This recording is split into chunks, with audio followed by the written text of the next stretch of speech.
मनोबल टूटता है। हमने फिट हुए थे, हमने सोचा कि भाई हमें भी आर्मी की वर्दी मिलेगी, फौज में लगेंगे, सपना बहुत था लेकिन नहीं मिला, चकनाचूर हो गया सपना। इसलिए हम मोदी जी से यही कहना चाहते हैं कि हमारी पेंडिंग एग्जाम करा दो। हम पेंडिंग हमारी जो नोटिफिकेशन आया था हमारे रेगुलर भर्ती का आया था, लेकिन अब अग्निपथ ला के जो हमारी जो पेंडिंग जो पुरानी भर्तियां थी उसको रद्द कर दिया गया है बस। अच्छा, आप क्या कहेंगे?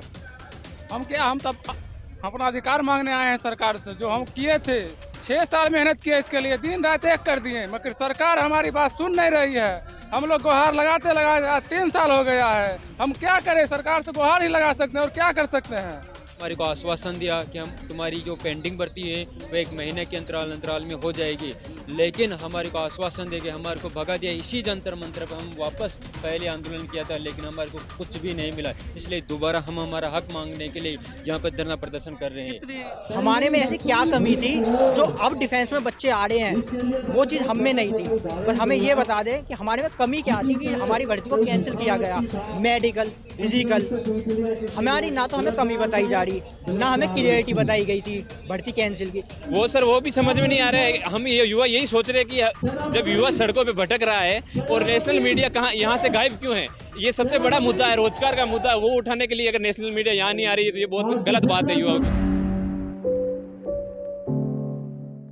पेंडिंग भर्ती को लेकर के यहाँ पर कुछ लोग आए हुए हैं, देख सकते हैं। ये तमाम छात्र आए हैं। कितने छात्र होंगे और क्या ये मांग है आप लोगों की? हम लोग करीबन 1.5 लाख लोग हैं जो इस पेंडिंग भर्ती से प्रभावित हैं। जिन लोगों को जॉइनिंग देनी थी, सरकार ने कोविड का बहाना ला के हम लोगों को जॉइनिंग लेटर ना देकर भर्ती ही पूरी कैंसिल कर दी। जबकि हम लोगों ने जो फिजिकल किया था वो कोरोना काल में कोरोना टेस्ट करा के ही किया था। कोविड तो बहाना बना रही है सरकार, या तो हम लोगों को जॉइनिंग नहीं देना चाह रही या कोई और अंधूरी रणनीति कर रही है। हमारे पास डॉक्यूमेंट भी है, ये हमारा एडमिट कार्ड है, ये फर्स्ट एडमिट कार्ड था। जब हम लोगों ने पहले जो अपनी प्रक्रिया करके जो एडमिट कार्ड दिया उसमें हमको दिया, फिर ये कैंसिल पोस्टपोन करके दूसरा एडमिट कार्ड दिया उन्होंने, दूसरा भी पोस्टपोन किया। फाइनल जब एडमिट कार्ड मिला हमको एग्जाम के लिए 1 दिन पहले, हम जाने वाले सेंटर पे थे, 1 दिन पहले ही हमारी भर्ती कैंसिल कर दी उन लोगों ने। भर्ती कैंसिल कर दिया मतलब एग्जाम में पास, एग्जाम लिया ही नहीं उन्होंने? हाँ, ये कुछ लोगों का एग्जाम नहीं होता है। जैसे एनसीसी सर्टिफिकेट हमारे साथ है, ये हमारा आर्मी क्लर्क का है, इसमें एग्जाम होता है। और एयरफोर्स वालों का एग्जाम भी हो चुका था, उनको तो ग्रीन कार्ड भी मिल गया था, उनको सिर्फ ज्वाइनिंग देनी थी, ज्वाइनिंग लेटर नहीं मिला। हाँ, बाकी एग्जाम में पास हो गए थे। वो सब कुछ हो गया था, उनका लिस्ट भी आ गई थी।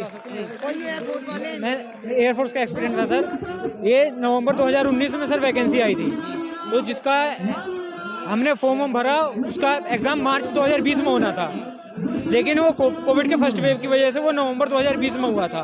तो हमारा फिजिकल सर जनवरी 2021 में हुआ और मेडिकल फरवरी 2021 में। हमारी जो एनरोलमेंट लिस्ट आई थी, जो मेडिकल के बाद आती है, मेडिकल के बाद आती है कि इतने बच्चे मेडिकल में फिट है और अनफिट है, उसकी लिस्ट आती है। वो सर 31 मई को आई थी। उसमें एक डेट दी गई थी कि 10 जुलाई 2021 से आपका ज्वाइनिंग लेटर आने लग जाएंगे। सर वो 10 जुलाई हमारी ज़िंदगी में कभी नहीं आई। 10 जुलाई 2021 आज तक सर हमें ज्वाइनिंग लेटर नहीं मिला है। तो क्या कहना चाहेंगे? सरकार ने आश्वासन कुछ दिया या? सर जब हमारी भर्ती कैंसिल हुई थी उस टाइम पे हम राजनाथ सिंह जी से भी मिले थे। हमारे डेलीगेशन मिलने गया था, हम राजनाथ सिंह जी से मिले थे। उन्होंने बोला था कुछ पॉलिसी चेंजेस हैं, 1-1.5 महीने में चेंज होके आपकी भर्ती शुरू कर दी जाएगी। लेकिन उन्होंने पॉलिसी चेंज करा, अग्निपथ लेके आए और हमारी भर्ती कैंसिल कर दी। लेकिन अभी जैसे चुनाव आ रहा है, नज़दीक है, और इस आचार संहिता भी लग जाएगी, फिर आपकी भर्तियाँ कैसे हो पाएंगी? अब सर गवर्नमेंट के करने के हाथ में है सर। वो चाहेंगे तो एक साइन करेंगे तो हमारी भर्ती हो जाएगी। सर हमारी क्या गलती है इसमें? जो भी उन्होंने बोला करने के लिए वो सब चीज़ हमने किया। उन्होंने एग्ज़ाम लिया, फिजिकल कराया, इंटरव्यू तक लिया, मेडिकल कराया, हर लिस्ट आई, सब हमारा सब क्लियर है। क्या कहे थे आपने? राजनाथ सिंह से जब मुलाकात हुई थी तो उन्होंने क्या बताया था? सर ये लेटर दिया था, हम राजकुमार चाहर हैं, इन्होंने संसद में बात उठाई थी हमारी, तो उनके रिप्लाई में उन्होंने बोला था कि कुछ पॉलिसी चेंजेस हैं, इनकी जल्द से जल्द इनकी भर्ती शुरू कर दी जाएगी। राजनाथ सिंह जी का लेटर है, उन्होंने ऐसे ये बोला था। हम मिलने भी गए थे, तब भी हमसे ये बोला था कि 1-1.5 महीने के अंदर अंदर आपकी भर्ती शुरू कर दी जाएगी। मतलब अग्निवीर जब से आया है तब से ये दिक्कत शुरू हो गई है? तब से हमारा किसी ने, उन्होंने आज तक पूछा भी नहीं है कि ये बच्चे कहाँ हैं, क्या हुआ इनके साथ। उसके बाद से इन्होंने हमारा कभी संज्ञान नहीं लिया। तो मतलब आप लोगों को डर लग रहा है कि अग्निवीर के चक्कर में कहीं हम लोगों की भर्ती पूरी हम कुछ अपडेट ही नहीं है हमारी जो वेबसाइट जिस पे हमें अपडेट मिलता था वो तक गूगल से हटा दी गई है, हमें कोई अपडेट नहीं मिला। तो लोगों की जो कंडीशन है वो काफी खराब होंगे। कुछ लोग जो है जिस तरीके से पैसे नहीं होंगे, किसी के पास कुछ होंगे, वो अपने घर की आर्थिक स्थिति भी सर 4 साल हो गए, 4 साल में कंडीशन तो खराब होगी। जो बच्चा आर्मी में चाहे एयरफोर्स में, वही बच्चे जाते हैं 12th करने के बाद जिसकी घर की कंडीशन उतनी अच्छी नहीं होती है। किसान का हो गया, चाहे कोई मेहनत कहीं मजदूरी कर रहा है उसका बच्चा हो गया, तो कंडीशन तो खराब होनी है। सर 4 साल हो गए हमें भटकते भटकते। तो आप लोगों को उम्मीद लग रही है अब? सर इलेक्शन का टाइम है, हम इसी उम्मीद में आए हैं कि इलेक्शन का टाइम है, शायद कुछ हो जाए हमारा भी भला। क्या लग रहा है कि कुछ इतने जो छात्र सड़कों पर हैं इनको देख करके सरकार कुछ सर लग तो ये रहा है, मुझे तो ये भी समझ में नहीं आ रहा है जो हमारी नेशनल मीडिया है वो कहाँ छुपी हुई है। जब एक युवा देश की रीढ़ की हड्डी मानते हैं मोदी जी, और उसी की जो खबर है वो लेने के लिए जो नेशनल मीडिया है वो आवाज़ उठाने के लिए नहीं आ रही है, दर की ठोकरें खा रहा है। आज युवा दिल्ली की सड़कों पर घूम रहा है, तो इससे खराब बात क्या हो सकती है। और हम हमारी ज्वाइनिंग मांग रहे हैं कि हमारे यहाँ भीख मांग रहे हैं। सर हमारी जो मेहनत है उसका फल मिलना चाहिए। सब कुछ हो रखा है हमारा, और इसी गवर्नमेंट ने हमारा जो भी प्रोसेस है वो पूरा किया है। लेकिन क्या लग रहा है कि अब आगे आप लोग क्या प्लान करने वाले हैं? अगर यहाँ पर जैसे सड़कों पर आ गए हैं, जंतर मंतर आ गए, लेकिन कुछ दिनों में जंतर मंतर पर भी हर जगह धारा 144 भी लागू है, तो इसको देखते हुए आप लोग क्या प्लानिंग, कैसे आप लोग इसको लड़ेंगे? वो प्लानिंग तो सर जो हमारे साथ हित करेगी हम उनके साथ है, ठीक है सर। वो प्लानिंग 2024 के लोकसभा चुनाव में पता चल जाएगा। उसमें हम हमारा न्याय मांगने के लिए यहाँ पे आए, और हमें हमारा न्याय मिलना चाहिए, हमारी ज्वाइनिंग हमें मिलनी चाहिए। और ये हमारे जो सांसद है, हमारे MP पार्लियामेंट और मेंबर ऑफ पार्लियामेंट है हनुमान जी बेनीवाल, हाँ राजस्थान से, नागौर से, मैं ही नागौर से ही हूँ सर। तो इन्होंने हमने 3-4 लड़कों ने जाके इनका डेलीगेशन से इनसे मुलाकात की थी कि सर हमारी ये समस्या, तो उन्होंने सुना था प्रोटेस्ट को। सर हम शांतिपूर्ण तरीके से लीड करेंगे और हमारी बात ज़्यादा से ज़्यादा आगे तक पहुँचे।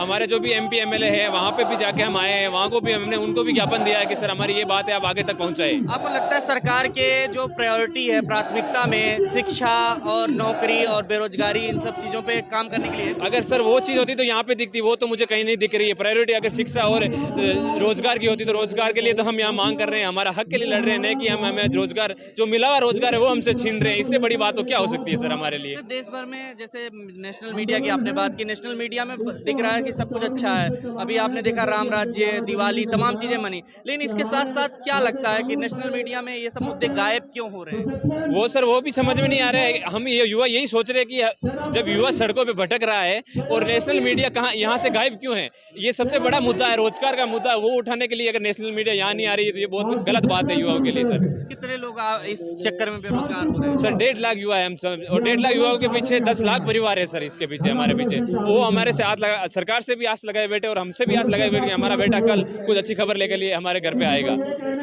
आप क्या कहना चाहेंगे बीजेपी सरकार से? सर सबसे पहले तो ये है कि मैं अपने बारे में बताना चाहूँगा, मेरा नाम चरण सिंह है, और सर आर्मी में 2019 के बाद कोई वैकेंसी नहीं आई है। पहली बात तो ये है, 2020 में कोविड आ गया था, 2021 में जो वैकेंसी आई थी उसमें सब बच्चों ने अपना सारा मेडिकल फिजिकल अपनी ईमानदारी पूर्वक किया था। लेकिन सर प्रॉब्लम ये है कि इन्होंने हम 1.5 लाख युवा से जो झूठ बोला है ना, हम लोगों को जो इन्होंने एक टारगेट में रखा है, सबसे बड़ी प्रॉब्लम ये है।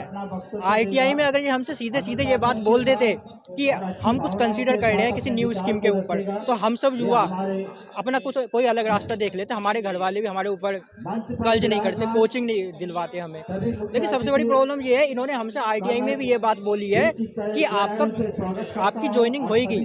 ये सब चीज़ें कोविड की वजह से रुकी पड़ी है, और जब सब चीज़ क्लियर हो गई थी, कोविड भी क्लियर हो गया था, उसके बाद अचानक से इन्होंने एकदम हमारी वैकेंसी को, भर्ती को पूरी को कैंसिल कर दिया। तो ये तो एक तरीके से हमारे साथ धोखा हुआ है ना। हमारे तो लास्ट जो 4 साल निकले हैं वो तो अब लाइफ में आएंगे नहीं, जो हमारे 4 साल गए हैं। सबसे बड़ी प्रॉब्लम ये है। क्या लग रहा है कि जो है आप लोगों को अब न्याय मिल जाएगा? सर मेन बात है, अगर इलेक्शन है, इलेक्शन के टाइम पे वोट की चोट होती है, और इलेक्शन के टाइम पे अभी देखा होगा आपने, स्टूडेंट्स को एज में छूट भी मिली है, यूपी पुलिस में भी छूट मिली है, वैकेंसी भी बढ़ी है। तो बस ये है, हमारी तो जायज़ मांग है ज्वाइनिंग, ये तो हमारा हक है। और इलेक्शन के लिए अगर हमारी मांग होती है तो बहुत कुछ अच्छी लोगों बात को ज्वाइनिंग लेटर भी मिल गया था, उसके बाद उनकी नहीं, वो ग्रीन कार्ड मिलता है और लिस्ट आती है ज्वाइनिंग में, एयरपोस्ट की लिस्ट आती है, वो लिस्ट भी आ गई थी और ग्रीन कार्ड भी मिल गया। उसके बाद में जो ज्वाइनिंग लेटर घर पे आता है वो उनके नहीं आया। उन्होंने बोला कि आपका पोस्टपोन किया गया कोविड-19 की वजह से। और लोगों ने काफ़ी बच्चों ने आरटीआई भी लगाई। आरटीआई में यही आ रहा है कि कोविड-19 के कारण आपका पोस्टपोन किया गया है, आपकी जल्दी भर्ती प्रक्रिया जो भी बाकी रही है वो पूरी की जाएगी। लेकिन भर्ती प्रक्रिया पूरी की जाएगी, लेकिन समय नहीं दिया नहीं दिया गया। इसको लेकर 2 साल हो गए सर। कोर्ट वगैरह में भी आप लोग मूव कर जी सर, जी कोर्ट में भी गए थे, लेकिन उन्होंने यही अग्निपथ का हवाला देके हमारी बात को मतलब रद्द कर दिया। और अभी हमने वापस रिव्यू पिटीशन भी लगाया है सर, अभी लगाने के मतलब उसी सोच में है हम। अगर सरकार अच्छे से मान लेती तो बढ़िया बात है सर, वरना कोर्ट का दरवाजा तो हम और खटखटाएंगे। क्या कहना चाहेंगे अंतिम रूप से आप लोग जो है? सर हम सरकार से बस हमारा एक सवाल है कि ज्वाइनिंग दे ना दे वो तो खैर अलग बात है, लेकिन हमारे में ऐसी क्या कमी थी जो अब डिफेंस में बच्चे आ रहे हैं, वो चीज़ हम में नहीं थी। बस हमें ये बता दें कि हमारे में कमी क्या थी कि हमारी भर्ती को कैंसिल किया गया। मेडिकल, फिजिकल, हमारी ना तो हमें कमी बताई जा रही, ना हमें क्लियरिटी बताई गई थी भर्ती कैंसिल की। मतलब कहीं ना कहीं हमें कोई चीज़ क्लियर बताई नहीं गई है, सीधी बात ये मतलब है। ऐसा तो नहीं है भर्ती जो है ले रहे हो, लेकिन अब अग्निवीर के माध्यम से लेंगे भर्ती, ऐसा? हमारे आगे कोई प्रपोजल दिया ही नहीं है इस तरीके से, क्योंकि अग्निवीर में जो एज है वो 21 है और हम तो 22 साल में हमने भर्ती देखी थी, वेट करते करते 23 साल हो गए थे। हम 21 साल के लिए कैसे एलिजिबल हो जाएंगे अब? कहाँ से हैं आप? मैं राजस्थान से हूँ, राजस्थान के टोंक जिले से हूँ। इस बीजेपी सरकार ने हमारी पेंडिंग भर्ती थी 2021 में, उसने पहले तो हमारा रनिंग हुआ, फिर मेडिकल फिट हुआ, लेकिन जैसे हमारी जॉइनिंग लेटर बाकी थे तो उसने हमारी जो भर्ती को रद्द कर दिया और अग्निपथ लाके नई स्कीम को और हमारी भर्ती की जो पुरानी भर्ती थी उसको वापस रद्द कर दिया। तो हमने सरकार को पूछा कि हमारी भर्ती को वो वापस हमारी को ज्वाइनिंग कराओ। तो हमारी मुलाकात राजनाथ सिंह से भी हुई थी, रक्षा मंत्री से। उन्होंने हमारे को आश्वासन दिया कि हम तुम्हारी जो पेंडिंग भर्ती है वो 1 महीने के अंतराल में हो जाएगी, लेकिन हमारे को आश्वासन दे के हमारे को भगा दिया। इसी जंतर मंतर पर हम वापस पहले आंदोलन किया था, लेकिन हमारे को कुछ भी नहीं मिला। इसलिए दोबारा हम हमारा हक मांगने के लिए यहाँ पर धरना प्रदर्शन कर रहे हैं। कितने दिनों से आप लोग ये धरना प्रदर्शन करना शुरू किए और अब क्या दिक्कत आ गई है अचानक से? ये धरना प्रदर्शन हम 2021 में हुई थी, हमारी पेंडिंग में 2022 में किए, 23 में किए और वापस अब 24 में कर रहे हैं, लेकिन हमारे को अभी तक न्याय नहीं मिल रहा है।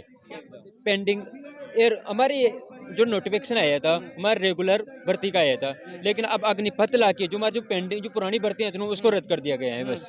अच्छा, आप क्या कहेंगे?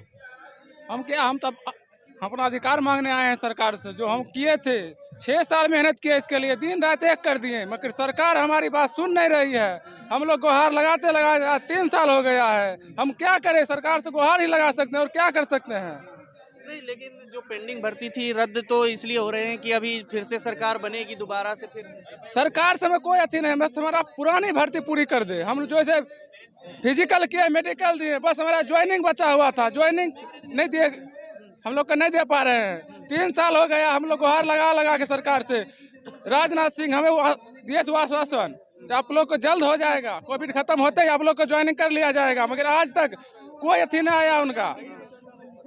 तुरंत अग्निवीर लाई योजना, हम लोग का पिछला जितना था पेंडिंग सबको निरस्त कर दिए। हम सरकार से गुहार लगाते हैं, हम कुछ अथी नहीं करना चाहते, हम लोग सिर्फ सरकार से गुहार लगाते हैं जो हम लोग को पुरानी भर्ती पेंडिंग पूरी कर दे। क्या कांग्रेस के समर्थन से ये आंदोलन अभी जो हो रहा है? देखिए, हमें किसी पार्टी से कोई अथी नहीं है, जो हमें अथी करेगा हम उसके सपोर्ट में हैं। हमारा पुराना भर्ती साथ दे रहा है, राहुल गांधी जी विपक्ष हमारे साथ दे रहे हैं, हमें पार्टी से कोई लेना देना नहीं है, हमें अपना पेंडिंग भर्ती पूरा कर दे। आप क्या कहना चाह रहे हैं? हम कुछ नहीं कहना चाहते। हम मोदी से ये अपील है कि जो हमारी 2022 में वो जो आर्मी की वैकेंसी हुई थी ना, वो पेंडिंग एग्जाम करा दो। हम और कोई मोदी जी से ये नहीं कि भाई मोदी जी वो है, हम वो अग्निवीर स्कीम लगे, अच्छी बात है, अग्निवीर लेकर आइए, लेकिन हमें दूसरी भर्ती देखने का मौका नहीं मिला, अवसर नहीं मिला। हम जो वो वैकेंसी है, पेंडिंग एग्जाम है, वो करवा दो, हम वही मांगते हैं। लेकिन जो दूसरी भर्तियां या कोई भी भर्ती हो, उसमें भी नौकरी तो अभी जो है कम ही दी जा रही है, प्राइवेट की नौकरी की बात की जा रही है। तो वो तो है, लेकिन हमें वो भर्ती देखने को मौका नहीं मिला ना, एज निकल गई हमारी। कितनी मेहनत की आपने? बहुत मेहनत की, 4 बजे उठते थे, रनिंग करते थे आर्मी के, और हम इस वैकेंसी की तैयारी की। कितने साल हो गए तैयारी करते? 3 साल की थी, 2019 से। तो अब एज भी निकल रही है? हाँ, एज निकल गई, कितनी बची है एज? अब 23 हो गई, और आर्मी में 21.5 मांगते हैं। तो घर वाले क्या कहते हैं, क्या सोच रहे हैं गांव वाले? सबका मनोबल टूटता है। हमने फिट हुए थे, हमने सोचा कि भाई हमें भी आर्मी की वर्दी मिलेगी, फौज में लगेंगे, सपना बहुत था लेकिन नहीं मिला, चकनाचूर हो गया सपना। इसलिए हम मोदी जी से यही कहना चाहते हैं कि हमारी पेंडिंग एग्जाम करा दो। हमारे युवाओं की यही है कि पुकार है कि हमारी जल्दी से जल्दी पेंडिंग एग्जाम करवा दो। आपको उम्मीद है यहाँ से अब कुछ न्याय मिलेगा यहाँ पर आने? बिल्कुल न्याय मिलेगा है। क्या क्या कहेंगे आप, कैसी कंडीशन है आपकी फैमिली की, आर्थिक स्थिति कैसी है? बिल्कुल ही बेकार है। अगर नई नौकरी मिलती है तो क्या है, कुछ नहीं है, क्या है, मजदूरी करेंगे और क्या है। आप देख रहे हैं कि किस तरीके से यहाँ पर जिस तरीके से लाख, एक 1.5 लाख बच्चों का जो है भविष्य अब अधर में है, क्योंकि इनको जो है जिस तरीके से इन्होंने तैयारी की, पूरी मेहनत की साल भर, और उसके बाद इन्होंने एग्जाम दिया। एग्जाम के बाद इनके जो रिक्रूटमेंट थी, जो भर्तियां थी, वो रोक दी गई हैं। किसी को जो है ग्रीन कार्ड मिलने के बाद इनकी भर्तियां रुक गई हैं, तो कहीं पर कुछ, और इनका भविष्य एक तरीके से बिल्कुल अधर में है। तो अब देखने वाली बात होगी कि ये लोग सड़कों पर तो उतर चुके हैं, लेकिन सरकार तक कितनी बात पहुंच पाती है, यहाँ से इनकी आवाज़ कितनी पहुंच पाती है कि वो इन लोगों को कंसीडर करके आगे भर्तियां करेंगे और आर्मी में शामिल होंगे। ये जो छात्र जो है अपना भविष्य आर्मी में जो भर्ती है उसको लेकर के जो देख रहे हैं। देखते रहिए फोरम 4। नमस्कार। खबरों में बने रहने के लिए फोरम 4 को सब्सक्राइब करें और नोटिफिकेशन पाने के लिए बेल आइकन दबाएं।